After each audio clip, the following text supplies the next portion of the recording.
This video is sponsored by Raid Skill Shadow Thunder, one of the games of all time. Use code SCAM at checkout to get 6 million free silver and a sad hug from your estranged father.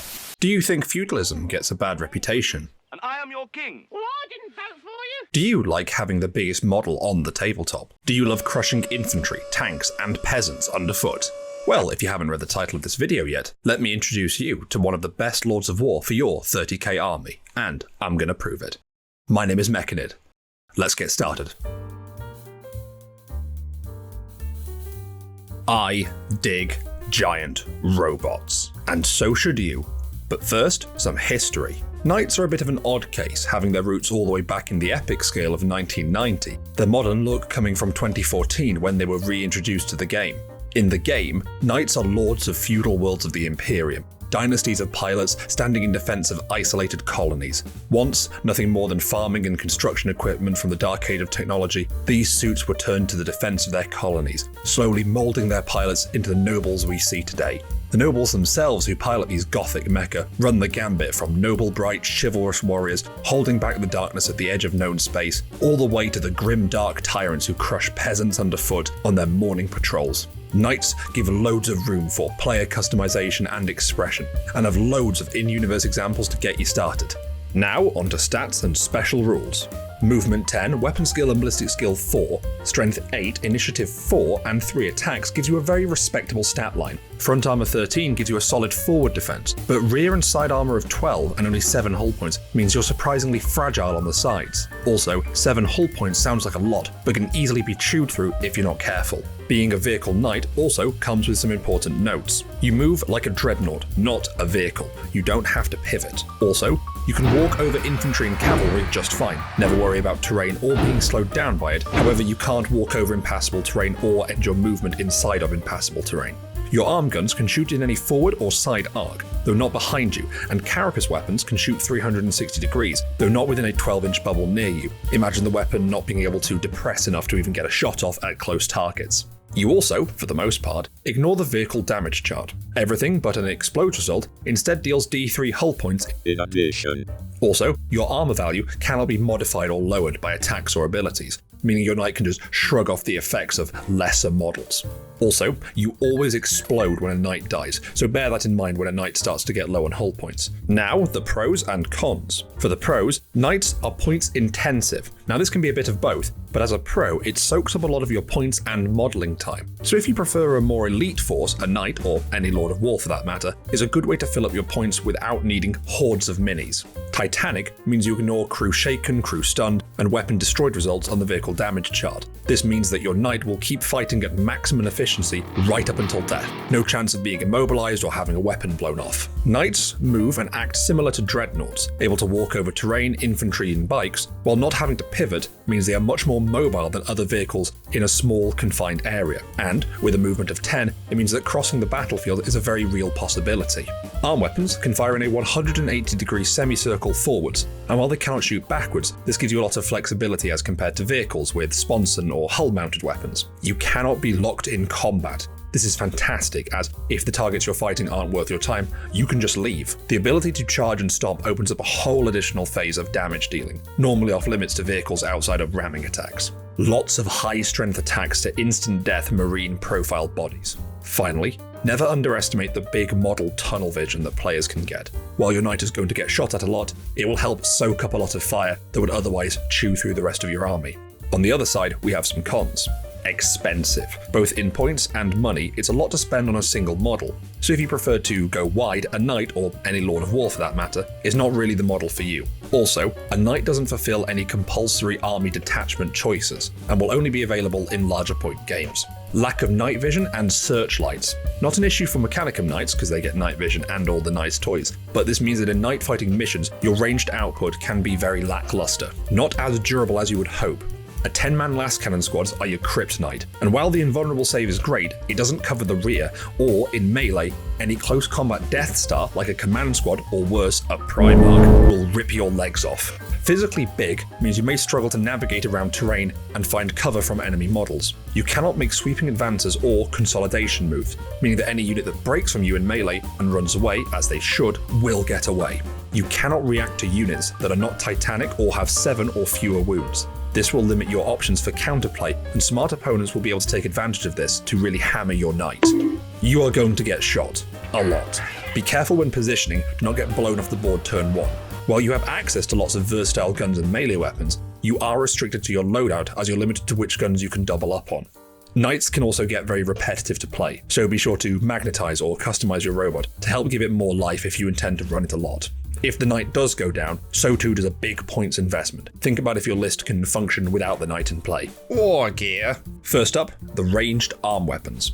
The Avenger Gatling Cannon. This is the go-to infantry shredder. While AP4 isn't great in a marine-focused game, 12 shots and rending on a 6+ means that you're likely to get a couple of 6s, and with its massive weight of fire, you can just drown a unit in bullets. Can be employed to glance light to medium vehicles to death, and even knock flyers out of the air. Also, it comes with a heavy flamer if you care about that. The Rapid Fire Battle Cannon, or the RFBC if you're a cool kid like me.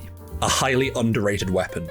This is the longest range of any weapons available to the knight, and it gives you a weapon that can be used to outrange heavy weapon last cannon squads, as well as the flexibility to reach out and touch units on the other side of the board. However, the AP4 is likely to let you down, especially against 2-up armor saves or squads with a heavy roll, allowing them to re-roll the saves against blast weapons. That being said, getting 2 5-inch blasts can really net you a lot of hits, which are likely to instant death most infantry targets. Also, it comes with a heavy stubber, if you like that. The Thermal Cannon. This is the top pick for raw killing power. A Strength 8 AP1 large blast will vaporize pretty much anything you pointed at, able to make whole units of Terminators disappear. Pair this with an Avenger Gatling Cannon for a versatile weapons platform good against all targets. Just bear in mind, however, that it's only a single hit against things like Dreadnoughts, so it really does suffer against those sorts of targets. Finally, the Lass Impulsor. A bit of a weird choice and far from my favourite in all honesty. Being only 12-inch range makes this feel more like a tweaked melter gun. Instant death is nice, but at strength 10, this will only really be relevant against things like Dreadnoughts, which can be good, it's just uncommon.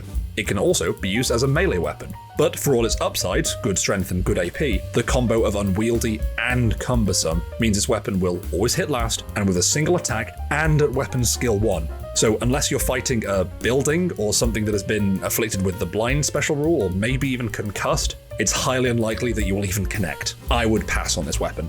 Now, the melee weapons.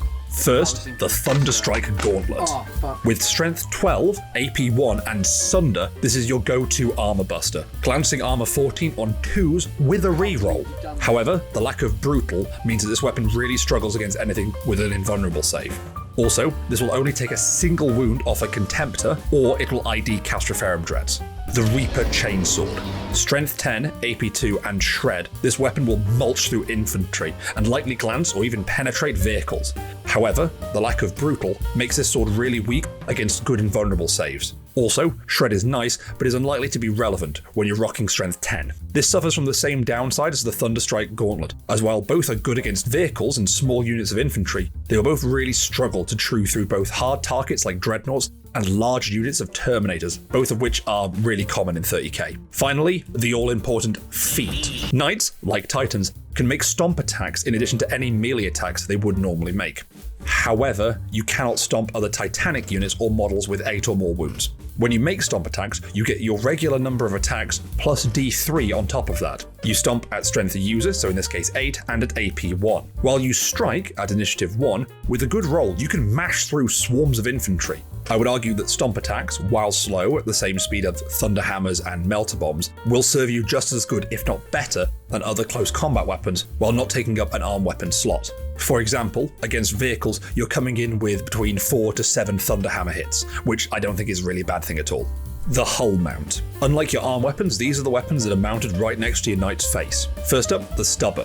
Fine against toughness 3 models like Solar Orcs or Militia, and it may kill a Marine, but I wouldn't hold out much hope for it.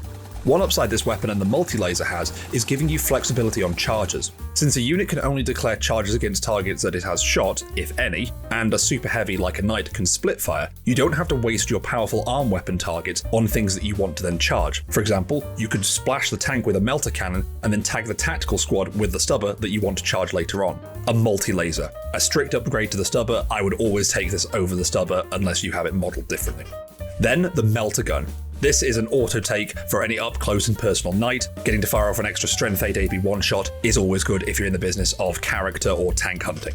Lastly, carapace weapons. The Icarus autocannon. This is a hard pass, unless you know that you're going to be going against flyers, and then even then I still probably wouldn't take it. Only 2 shots means you're not going to be hitting as many times as you would want, and Skyfire restricts its use if you run out of aerial targets. I'd pass and save the points. Iron Storm Missile Pod. A bit better, but still a no from me. A large blast means you're likely to get some hits, even if you have a bad scatter, but with relatively low strength and a bad AP, it's going to feel like you're firing an overweight Havoc launcher. However, the ordnance does mean that you can potentially penetrate lighter vehicles, so it's got that going for it, I guess. The Storm Spear Rocket Pod. That's more like it. Fire off 3 crack missiles. This will do work against whittling down Marines and putting the hurt on medium vehicles like Predators or even threatening Armor 13. This is my recommendation for a carapace weapon. Even on melee knights, it gives them some much needed added reach. The Ion Shield. This is the knight's signature piece of kit. It gives you a 4+ invulnerable save in the front and a 5 up on the sides. Really good at catching las cannons and other anti-tank fire that would otherwise split you wide open. However, its fluctuating nature means that you have to think about movement and anticipate your opponent's moves to make the best use of your shield, just like a real shield. This encourages you to always put your face forward at the enemy and never turn your back, as any good knight should. However, with no shield and only armor 12 in the back, this coupled with your weapon arcs not being able to cover the back means that your big, chunky, metallic rear is especially vulnerable. Upgrades. Unfortunately, that's it for knights in a solo Lords of War detachment.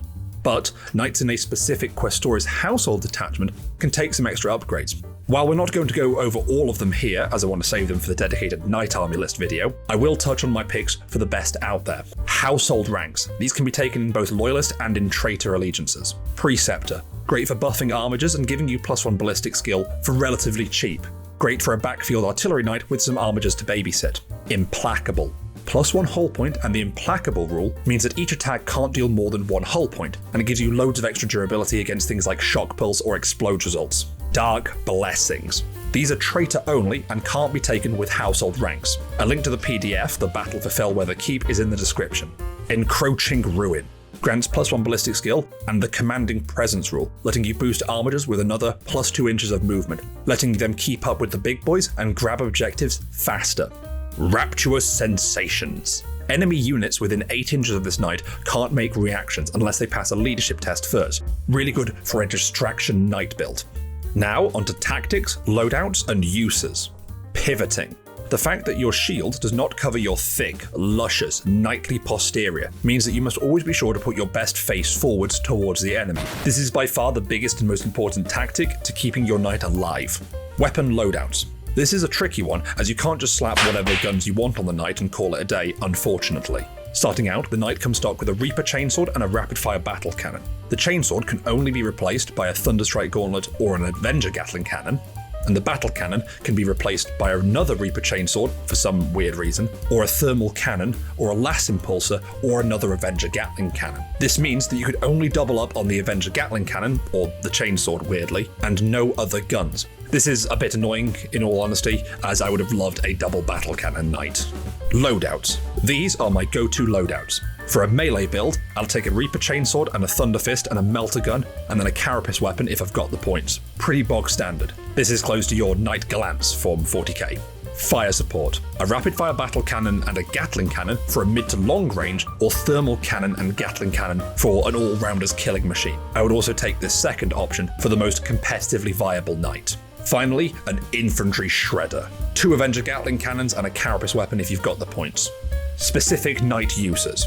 Personally, these are the 2 ways that I run my knight, but comment down below if you use yours in any other weird ways. The first is as an anchor, using your knight as a back to midfield shooting platform, laying down suppressive fire to kill or cripple problem units. while providing a stable point to base your army around. Acting as a roadblock, this knight will blunt an oncoming force by taking and dishing out punishment in equal measure. Knights can do this really well on their own, but with a little support, more on this later, or a dedicated close combat troop to screen it, a knight in this defensive position can really shine.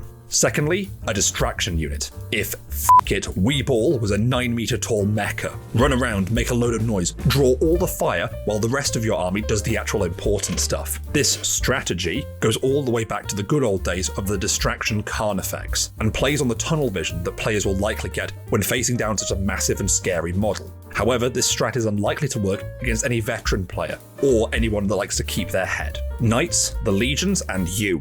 Knights can slot into any legion really well. However, you will get more use from any legion that is Battle Brothers category for the Mechanicum. To find this out, just check the Allies matrix. This is because Knights fall under the Divisio Tactica Questoris household, meaning that they count as Mechanicum, and thus only certain factions can directly benefit them with special rules and abilities. As such, it's important to consider which legion you take them alongside. This means that only Iron Warriors, Iron Hands, Salamanders, Sons of Horus, and Raven Guard, for some reason, will actually be able to affect your knight with buffs. These legions will be able to use the Battlesmith special rule to target the knight and restore lost hull points.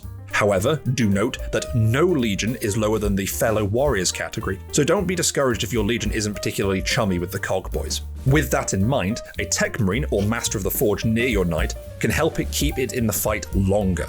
This really helps a defensive/anchor knight, but can limit its mobility as it will have to stay near to the much slower Marines. Comparisons. While specific builds of Questoris Knights can give you different options to compare with, the real comparison comes with the Legion options. Legion Lords of War. Knights are significantly cheaper for all of the Marine Lords of War that come in the base books. However, all these Lords of War get to benefit from your Legion trait, as well as being on theme and on look for your Legion. And this is something that you will have to weigh in when choosing a potential Lords of War. Overall, I think Knights beat out the Marine options aside from very specific circumstances, such as transports like the Mastodon for carrying loads of troops, or a flyer like the Thunderhawk, which has a unique angle that Knights can't fill in any way. However, there is one unit that Knights are also competing with, which really blows them out of the water. Primarchs. Primarchs also take up the 25% points allowance in your list, and this is really what is your competition as a knight. It is a very tough sell to choose a knight over the gene father of your entire legion, and with all the buffs that they bring in. It's going to be a rare game that you can bring both a Primarch and a knight. Primarchs, while slower than knights, will often outdamage a knight, especially in melee, while being more durable, especially with a retinue, and being able to react to all other units. Counterplay. First, graviton weapons. These will glance a knight to death and are a good weapon if you don't want to lean too heavy into anti-armor and want something flexible to deal with dreadnoughts as well. Melter weapons. Letting a squad of melter gun equipped marines near your knight is just asking for trouble. Also, watch out for the multi-melter's 24-inch range and the 12-inch armor bane range. It's nothing to laugh at. Las cannons. This is the big one. A 10-man Las Cannon heavy support squad will melt most targets, including a knight. 10 shots is more than enough to bring down a knight, even with the invulnerable save. So the only real counterplay is to outrange them or whittle them down with enough other firepower. Also, because the knight is Titanic, you're not going to be able to react against them. So if they get the drop on you, it's highly likely that these guys can kill you in one turn, so beware of that. Also, watch out for a melee Death Star, just running up and doing a Metal Gear Rising impression on your mech. Thunderhammers and melter bombs are terrible for your knight's health, especially when caught in the knee joints. Terrain. An overlooked aspect is terrain. While knights can walk over it, units hiding in buildings can be tough to root out, especially for melee knights. So watch out for a clever opponent hiding where your big boss robot can't reach in and cheesing you for the rest of the game like you're some sort of Skyrim mob. Where to buy, convert, or use as other units. Don't, whatever you do, buy from Games Workshop. Go third party to get discounts on big kits like this. Use magnets to turn your knight into a modular kit. There are loads of guides on how to kit stretch if you want to get the most out of your noble steed. There's a recommended one that I used in the description below. There are loads of awesome 3D and third-party bits to help give your knight a unique look. Also, use eBay if you don't mind picking up a second-hand knight. In summary, if you are a noble and highborn gigachad like me, you will use Imperial Knights. Knights are an awesome way to spice up your army with their own style, or by enhancing that of an allied force. Knights are some of the more engaging units to use in-game, an excellent mix of lore flavor and game function for an engaging unit to field and to play against. Knights also let you remind the superhuman sons of the Emperor that they are not the biggest fish in this galactic pond. Convinced? Good. If not, go back to the start and try again, knave. Still here? Good. That means you're smart enough to hear me say, thanks for watching. I really appreciate all the feedback from the last video, both in person and in the comments. Big thanks to everyone that helped me out, you know who you are. More to follow, so stay tuned. My name is Mechanid. Thanks for watching.